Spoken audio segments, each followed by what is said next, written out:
అందరము దృష్టిలో పెట్టుకోవాల్సిన వాడు ఎంత ఐశ్వర్యవంతుడైనా, ఎంత అందమైన వాళ్ళైనా, ఎన్ని భోగాలను అనుభవించినా, ఎంత పండితుడైనా మృత్యువు తప్పదు కదండి.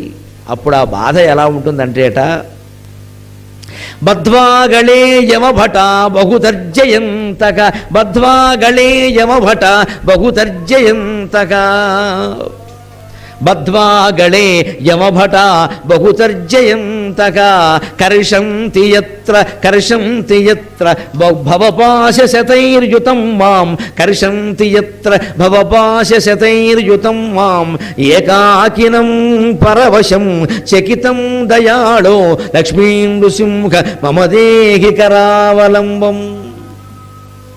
ఎంత ఐశ్వర్యం అనుభవించినా, ఎన్ని భోగాలు అనుభవించినా, ఎంత మహారాజు అధికారం అనుభవించినా చివరిలో వెళ్ళిపోవలసిందే కదా. ఆ వెళ్ళిపోయే స్థితి ఎలా ఉంటుందంటే, బద్ధ్వా గళే యమభటాక, యమకింకరులు వచ్చి మెడకో పాశం బిగిస్తారు. తాడులా ఉండదు, అది ఎక్కడుందో తెలియదు, తాడు నొక్కేస్తూ ఉంటుంది పీకని. అప్పుడు తేజశరీరం అని ఏర్పడుతుంది. ఏం విచిత్రం కాదు, ఇందులో అబద్ధాలేం లేవండి. ఆ తేజశరీరం రోజు చూస్తున్నాం మనం కలలో ధరిస్తున్న శరీరం తేజశరీరం. సరిగ్గా మృత్యు అనంతరం మానవుడు ధరించబోయే శరీరం అదే, రోజు ధరిస్తున్న ప్రాక్టీసు ఇది. మనం కలలో ధరించిన మన శరీరం ఉంటుంది, గమనించండి. మనం లేకుండా మనకు కల రాదు. ఎవరో మన కళ్ళలోకి రావచ్చు, రాకపోవచ్చు. ఓ రోజు వస్తారు, ఓ రోజు రారు. రోజు కళలు మారిపోతాయి. కానీ ప్రతి కళలో మనం ఉంటాం. మనం లేకుండా మనకు కళ రాదు. కళలో మనం ధరించిన శరీరం ఎవరిది చెప్పండి? మనం పడుకునే ఉన్నాం, ఎవరు ధరించారండి? ఆశ్చర్యంగా లేదు? మనం డబల్ పోజు. పోనీ ఆ శరీరం నాది కాదందామా? ఆ కళలో ఉన్నప్పుడు మనం భయపడితే మీరు మెలకు వచ్చాక చూసుకోండి, శరీరానికి చెమట పడుతోంది. కళలో జరిగినటువంటి సంఘటనల యొక్క చిహ్నాలు, మంచి చెడ్డ భోగాలు అన్నీ కూడా ఇక్కడ కనపడుతున్నాయి శరీరం మీద. అంటే కళ్ళలో శరీరం కూడా మందేగా, దాన్నే తేజశరీరం అంటారు. సరిగ్గా ఈ శరీరాన్ని విడిచిపెట్టాక స్వర్గంలో భోగాలు కానీ, నరకంలో బాధలు కానీ, తిరిగి జన్మించడం కానీ జరిగేది ఆ శరీరం ద్వారానే. దాన్ని తేజశరీరం అంటారు. అదే లలితా సహస్రంలో విశ్వరూప జాగరణి స్వపంతి తేజసాత్మిక సుప్త ప్రాజ్ఞాత్మిక తుర్యా సర్వావస్థా వివర్జిత అంటారు. విశ్వరూప జాగరణి, మెలుగుగా ఉన్నప్పుడు ఈ దేహంతో ఉంది. మొత్తం శరీర సృష్టి అంతా కలిపితే అమ్మవారు, మనం విడిగా ఉన్నాం. అంతకంటే ఉంది. మనందరినీ కలిపితేనే భగవంతుడు. అలాగే స్వపంతి తేజసాత్మిక, కలగంటున్నప్పుడు తేజశరీరం మనం అందరం ధరిస్తున్నాం. అంచేతనే ఇది మొత్తం శ్రీ మహావిష్ణువు కంటున్న కళ. ఈ శరీరాలన్నీ ఆయనే ధరించాడు. ఆయన ఆడుకుంటున్న ఆట ఇది. మనం కేవలం పాత్రధారులం, సూత్రధారి ఆయనే అని గ్రహించగలిగితే జీవితం ఆనందంగా వెళ్ళిపోతుంది. ఆయన చేతిలో పెట్టేశాం. మనం ఏమనుకుంటాం, నో లైఫ్ మై వైఫ్ తొడగొట్టేస్తూ ఉంటాడు. ఇక్కడ బుర్రవాచిపోతుంది రేపప్పుడు. ఈ మై అనేది మానేస్తే అంత బానే ఉంటుంది. ఆ మై మానేయమని చెప్పడానికి శంకరాచార్య వేదాంతంలో అహం మమ ఈ రెండు శత్రువులు రా అబ్బాయి, ఆ రెండు తొలగించుకోవాలన్నారు.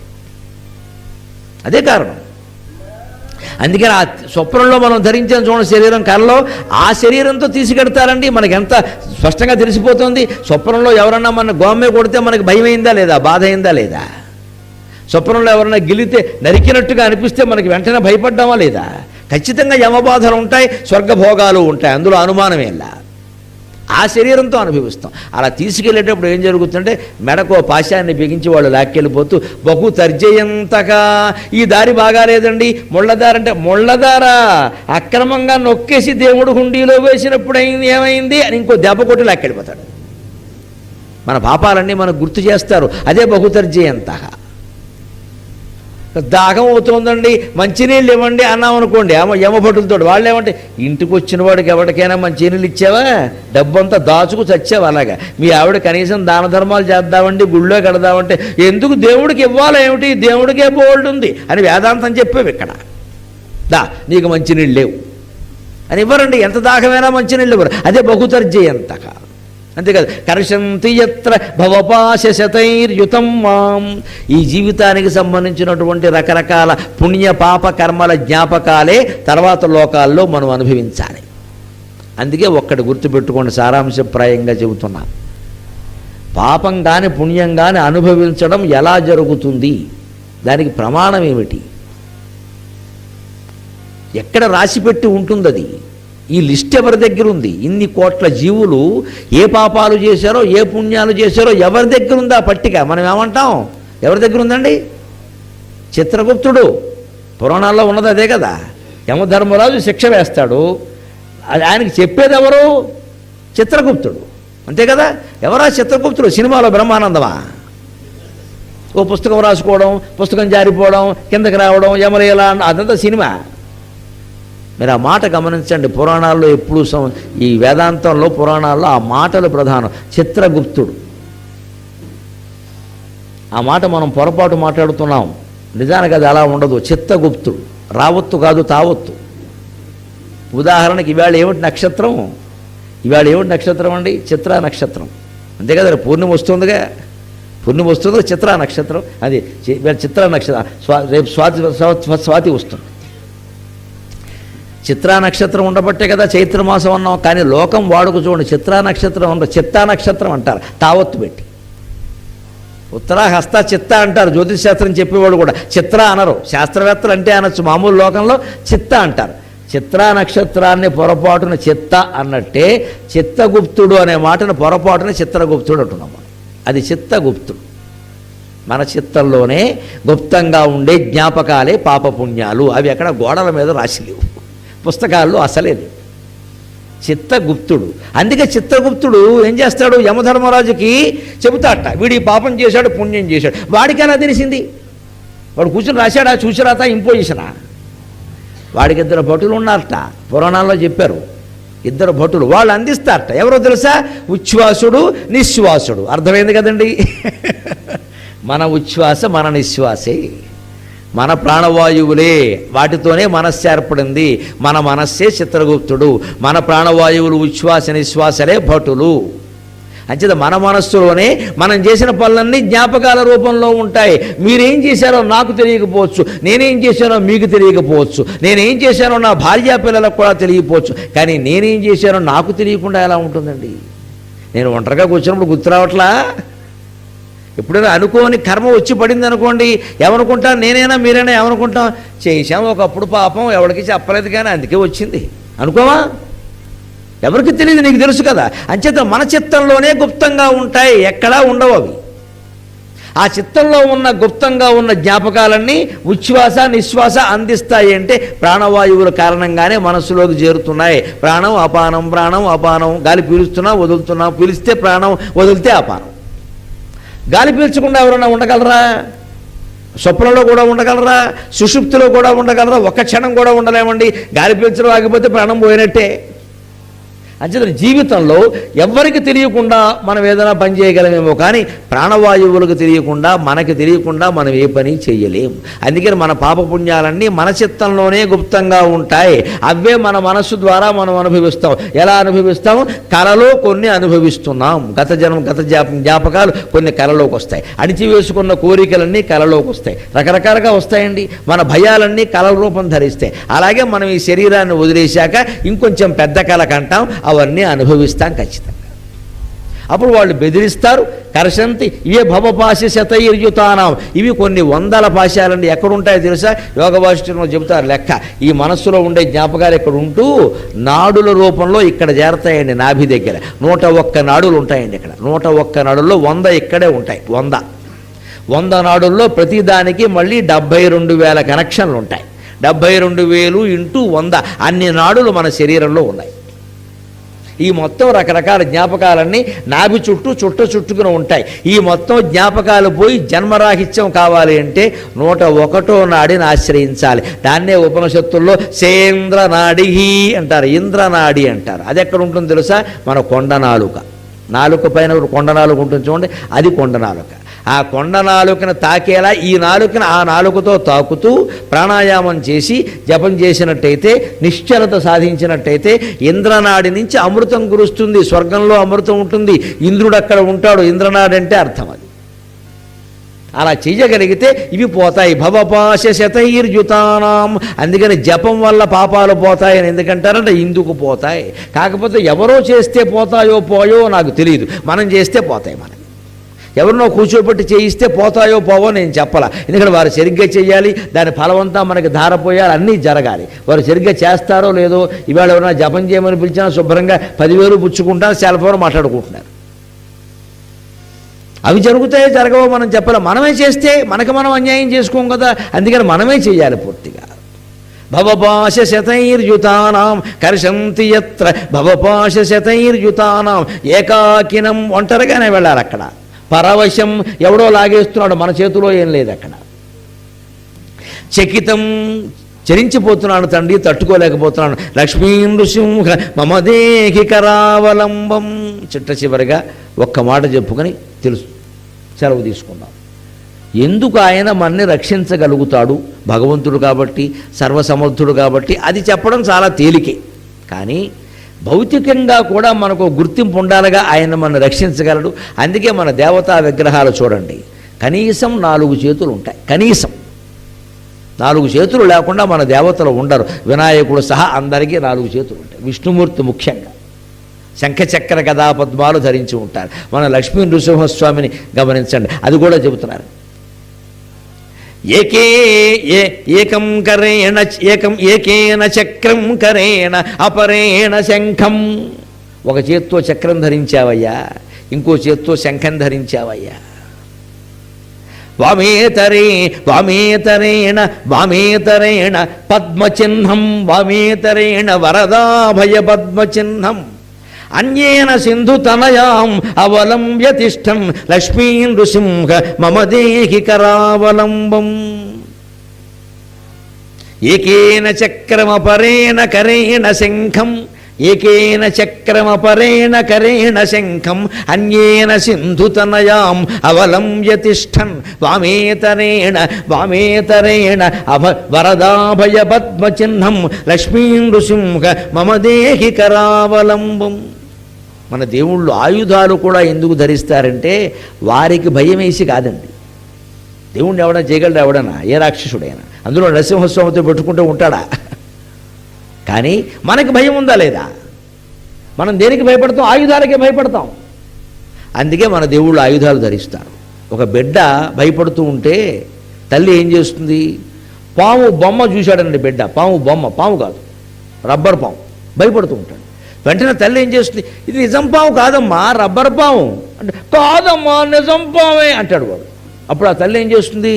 ఆ రబ్బర్ పాము చేత్తో పట్టుకుంటుంది. చూసుకో, నేను పట్టుకున్నా, పాము అయితే నన్ను కరిచేది కదా, రబ్బర్ పాము అమ్మా, ఆడుకోవాలంటే అమ్మా అంటాడు వెంటనే.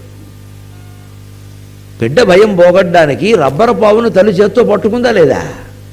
మనం కత్తులని, బాణాలని, చక్రాలని, రకరకాల ఆయుధాలకి భయపడతాం కాబట్టి మన దేవతలు ఆ ఆయుధాలన్నీ ధరిస్తారు. అది వాళ్ళ కోసం కాదు, మన కోసం. మీరు బెజవాడ కనకదుర్గాదేవిని చూడండి, 10 చేతుల్లో 10 ఆయుధాలు ఉంటాయండి. ఆవిడకి ఎందుకండి అవన్నీ? ఏమో యుద్ధం చేస్తుందా? ఆవిడకి ఎందుకండి పని లేక? మనం ఎన్నిటికి భయపడతాం? పూర్వం ఎన్ని ఆయుధాలు ఉన్నాయి అన్నీ పెట్టారు. పూర్వం ఎన్ని ఆయుధాలు ఉండేవి? ధనుస్సు, బాణం, సరే దాంతోపాటే ఖడ్గం, చక్రం, గద అన్నీ ఉండేవి ఆయుధాలు. పరశువు, ముద్గం, శూలం. అందుకే మన దేవతలు అన్నీ ధరిస్తారు. మనిషికి ఉండే భయాన్ని పోగొట్టడానికే దేవతల నిర్మాణం, రూప నిర్మాణం అలా జరిగిందండి. ఋషులు అలా దర్శించారు, మనకిచ్చారు. అందుకే ఉపాసకానాం కార్యార్థం బ్రహ్మణో రూపకల్పన. ఈ రూపకల్పన అంతా కూడా ఉపాసకానాం కార్యార్థం, మనం ఆరాధన చేసుకోవడానికి. అంతేగాని ఇది ఒక్కటే రూపం అని ఎప్పుడు అనుకోకూడదు, అంతకంటే మూర్ఖత్వం ఇంకోట్లేదు. పైగా మళ్ళీ రూపాల మధ్యలో పోటీ పెట్టడం, ఈ రూపం గొప్పదనడం, ఆ రూపం తక్కువ ఉండడం, ఈయన ప్రధాన దైవం ఉండడం, మిగిలిన వాళ్ళు పరివార దేవతలు ఉండడం చాలా పొరపాటు అండి. అది చాలా పొరపాటు. లక్ష్మీ నృసింహాలయంలో మాట్లాడుతున్నాం కాబట్టి ఆయన గురించి ప్రధానంగా మాట్లాడు. రేపు శివాలయంలో మాట్లాడితే శివుడే ప్రధానం, రామాలయంలో మాట్లాడితే రాముడే ప్రధానం. మొత్తం మీద దేవుడు ప్రధానం అంతే, ఆ దేవుడు ఏ రూపంలో ఉంటే. అందుకని ఇవన్నీ కూడా ఇలా నన్ను పీడిస్తున్నాయి కాబట్టి ఒక చేత్తో చక్రం ధరించావు, ఇంకో చేత్తో శంఖం ధరించావు. ఆ పైన వరద అభయం. గమనించండి, వరదహస్తం అంటే ఇది ఇలా ఉంటుంది, అభయహస్తం అంటే ఇది. దేవతలకు చాలామందికి ఉంటాయి. మనకి సరిగ్గా మన జీవితం అనేది ఎలా ఉంది? కోరికలు భయం లేకపోతే జీవితం ఎందుకండి? అందరికీ కోరికలు ఉన్నాయి, ఆ కోరికలు తీరతాయో తీరవో అనే భయం కూడా ఉంది పక్కనే. కోరికలు లేనివాడికి భయం కూడా ఉండదు. ఆ కోరికలు తీర్చేదే వరదహస్తం. వరం దదాతీతి వరద. భయం పోగొట్టేదే అభయహస్తం.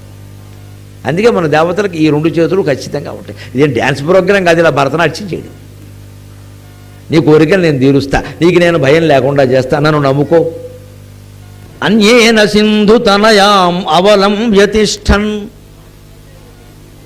వామేతరేణ వరదాభయ పద్మచిహ్నం లక్ష్మీ నృసింహ మమ దేహి కరావలంబం. ఇన్ని రకాల ఆయుధాలు ఆభరణాలు ధరిస్తూనే అన్యేన మరొక చేత్తో సింధుతనయాం అవలంబ్య, నరసింహస్వామిలో ప్రత్యేకత ఇది.